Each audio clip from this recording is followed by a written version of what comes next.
ব্যক্তিগত উদ্যোগে টাঙ্গনে নৌকা বিহার উপভোগ করছেন আবাল বৃদ্ধ বনিতা। দক্ষিণ দিনাজপুর জেলার বুনিয়াদপুর শহরের বংশীহারি টাঙ্গন নদীতে স্থানীয় বৃদ্ধ বীরেন রাজবংশী বয়স ৭২। তার হাত ধরে বংশীহারিতে এই প্রথম নৌকা বিহার চালু হয়েছে। জীবিকা অর্জনের লড়াইয়ে বীরেন বাবুর এই উদ্যোগকে সকলেই সাধুবাদ জানিয়েছেন। বংশীহারির টাঙ্গন সেতু এলাকা থেকে প্রতিদিন প্রায় ১.৫ কিলোমিটার নৌকা বিহারের ব্যবস্থা করেছেন তিনি। মাথা পিছু ৫০ টাকা করে নেওয়া হয়। নৌকা ভ্রমণের যা উপভোগ দেয় নৌকায় থাকা যাত্রীদের, নদীর দুধারে থাকা প্রাকৃতিক মনোরম দৃশ্যের।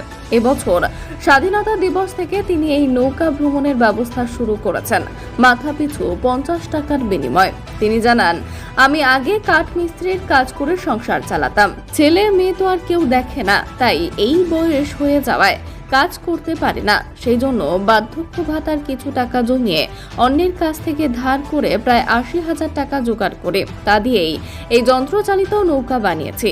এই কাজ করে স্বামী স্ত্রীর পেটের ভাত জোগাড় হচ্ছে। এই ব্যবসাটা, এই যে টাঙ্গনের বুকে আনন্দ বিহার, কতদিন ধরে ব্যবসাটা শুরু করেছেন? 15ই আগস্ট থেকে। 15ই আগস্ট থেকে, স্বাধীনতা দিবসের দিন থেকে। কি কি ব্যবস্থা আছে আর কত টাকা করে নেন যাত্রীদের জন্য? এক মনে করেন 1 কিলোমিটার 50 টাকা করে এক একজন। এক একজনের কেমন ব্যবসা কেমন হচ্ছে? হচ্ছে টুকটাক, এখন নতুন অবস্থায়।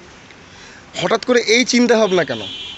ওই চিন্তা মানে ঘরের কাজ করতাম, চলতে পারি না, ওই জন্য ওই কাজটা করে নিচ্ছি। আপনার বয়স কত? বয়স 72। ভাতা পান? ভাতা পাই। বাড়িতে ছেলে মেয়ে রয়েছে? ছেলে মেয়ে আছে। তবুও তাহলে এই কাজ করছেন কেন? মানে ছেলে মেয়ে দেখে না। আচ্ছা, আপনার বাড়ি কোথায়? বাড়ি মির্জাপুরে। আপনার নাম? বীরেন রাজবংশী।